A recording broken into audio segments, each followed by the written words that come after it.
Assalamualaikum warahmatullahi wabarakatuh.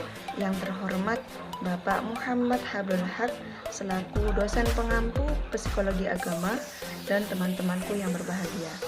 Pada kesempatan kali ini, kami dari kelompok 3 akan menjelaskan serta mempresentasikan hasil kerja kelompok kami yang bertemakan motivasi beragama.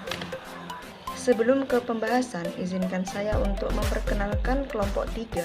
Yang pertama adalah Dwi Putri Firdaus, yang kedua adalah Sofia Habibah, yang ketiga Ilma Rohmatul Azizah, dan yang keempat saya sendiri, Ambar Puspita Disnaratna.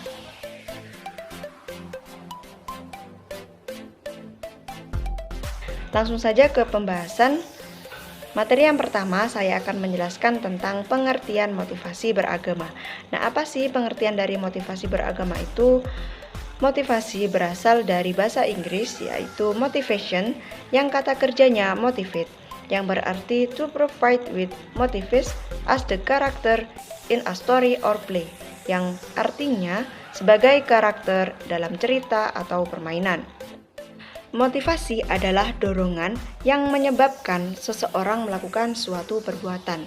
Dalam istilah psikologi, motivasi adalah istilah umum yang merujuk pada pemenuhan kebutuhan dan tujuan tingkah laku. Selanjutnya adalah beragama. Beragama berasal dari kata agama yang mendapatkan tambahan awalan beragama, yaitu prinsip kepercayaan terhadap Tuhan, dengan ajaran kebaktian dan kewajiban-kewajiban yang berhubungan dengan kepercayaan itu. Jadi, beragama adalah menganut atau memeluk agama. Nah, dari pengertian motivasi dan beragama dapat kita tarik kesimpulannya bahwasannya motivasi beragama adalah dorongan atau usaha seseorang untuk melaksanakan prinsip kepercayaan terhadap Tuhan, baik secara fisik, lahiriah maupun psikis batinnya. Motivasi terbagi menjadi dua. Yang pertama, motivasi naluriah. Motivasi naluriah merupakan motivasi yang muncul dari suatu kekurangan atau ketidakseimbangan fisiologis. Kemudian yang kedua, motivasi kognitif. Motivasi kognitif merupakan kebutuhan yang dipelajari manusia dari lingkungan dan sosial masyarakat.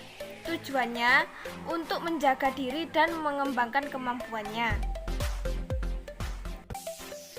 Motif dapat didefinisikan antara lain.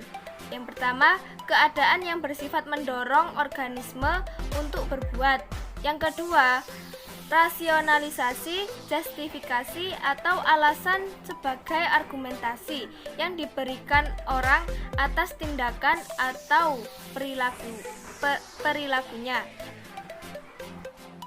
Motivasi menurut Islam dibagi menjadi 3, yaitu motivasi jismiyah, motivasi nafsiyah, motivasi ruhiniyah. Motivasi jismiyah yaitu motivasi untuk beribadah dalam mencari ridha Allah dalam aktivitas keduniaan.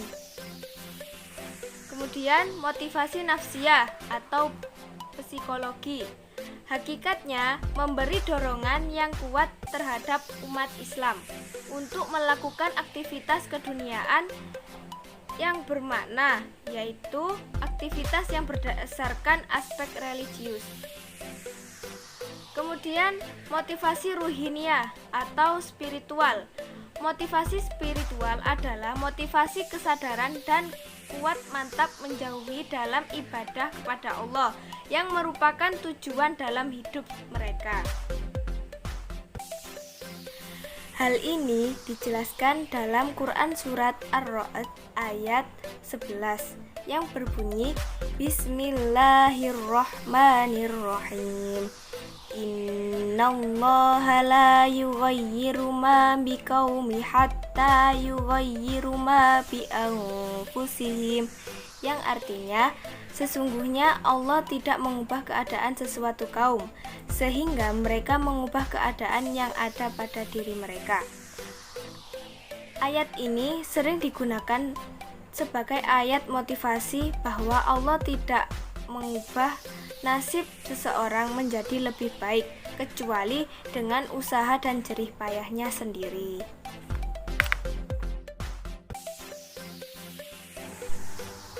Kemudian ada peran motivasi. Motivasi memiliki beberapa peran dalam kehidupan manusia, di antaranya adalah yang pertama, motivasi berfungsi sebagai pendorong manusia dalam berbuat sesuatu. Yang kedua, motivasi berfungsi untuk menentukan arah dan tujuan. Yang ketiga, motivasi berfungsi sebagai penyeleksi atas perbuatan yang akan dilakukan oleh manusia, baik atau buruknya. Yang keempat, motivasi berfungsi sebagai penguji sikap manusia dalam beramal, benar atau salah. Jadi, motivasi itu berfungsi sebagai pendorong, penentu, penyeleksi, dan penguji sikap manusia dalam kehidupannya. Dari semua fungsi motivasi di atas, fungsi pendoronglah yang paling dominan di antara fungsi-fungsi yang lain. Faktor-faktor pendorong yang melahirkan tingkah laku keagamaan bermacam-macam. Menurut Abdul Aziz Ahyadi, penyebab tingkah laku keagamaan manusia itu merupakan campuran antara berbagai faktor, baik faktor lingkungan, biologis, psikologis, rohaniah, unsur fungsional, unsur asli, dan fitrah atau karunia Tuhan. Karena itu, studi yang membahas masalah empiris, non-empiris, dan rohaniah adalah agama. Agama berwenang mencari hakikat yang terdalam mengenai fitrah, takdir, kematian, hidayah, taufik, keimanan, malaikat, setan, roh, dosa, jiwa, kehadiran Tuhan, dan realitas non-empiris maupun rohaniah. Jenis-jenis motivasi beragama. Jenis-jenis motivasi beragama dibedakan menjadi dua, yaitu motivasi beragama dalam psikologi dan motivasi beragama dalam Islam. Motivasi beragama dalam psikologi. Ada 4 motivasi beragama yang menyebabkan orang beragama, yaitu yang pertama, agama sebagai sarana untuk mengatasi frustasi. Yang kedua, agama sebagai sarana untuk menjaga kesusilaan. Yang ketiga, agama sebagai sarana untuk memuaskan intelek yang ingin tahu. Yang keempat, agama sebagai sarana untuk mengatasi ketakutan. Motivasi beragama dalam Islam. Di dalam agama Islam ada 2 jenis motivasi beragama, yaitu motivasi beragama yang rendah dan motivasi beragama yang tinggi. Di antara motivasi beragama yang rendah dalam Islam adalah motivasi beragama karena didorong oleh perasaan jah atau riya. Contohnya seperti orang yang beragama karena ingin dimuliakan atau dipuji dalam kehidupan bermasyarakat. Motivasi beragama karena ingin mematuhi dan menjauhi larangan orang tua. Motivasi beragama karena demi gengsi atau prestise, seperti ingin mendapatkan predikat alim atau taat. Motivasi beragama karena didorong oleh keinginan untuk mendapatkan sesuatu atau seseorang. Motivasi beragama karena didorong oleh keinginan untuk melepaskan diri dari kewajiban agama. Dalam hal ini, orang menganggap agama itu sebagai suatu beban, suatu yang wajib, dan tidak menganggapnya sebagai suatu kebutuhan yang penting dalam hidup. Selanjutnya, motivasi beragama yang tinggi dalam Islam. Motivasi ini karena didorong oleh keinginan untuk mendapatkan surga dan menyelamatkan diri dari azab kubur. Di antara motivasi beragama dalam Islam ini, yaitu motivasi beragama karena didorong oleh keinginan untuk beribadah dan mendekatkan diri kepada Allah. Motivasi beragama didorong oleh keinginan untuk mendapatkan keridhaan Allah dalam hidupnya. Motivasi beragama karena didorong oleh keinginan untuk mendapatkan kesejahteraan dan kebahagiaan hidup. Motivasi beragama karena didorong ingin hulul atau mengambil tempat untuk menjadi satu dengan Tuhan. Motivasi beragama karena ingin mengetahui rahasia Tuhan dan peraturan Tuhan tentang segala yang ada atau disebut makrifah. Motivasi beragama karena didorong oleh keinginan untuk bersatu dengan Tuhan atau biasa disebut juga dengan al-ittihad. Jadi kesimpulan pada materi ini bahwasannya motivasi beragama adalah dorongan atau usaha seseorang untuk melaksanakan prinsip kepercayaan terhadap Tuhan baik secara lahiriah maupun batinnya.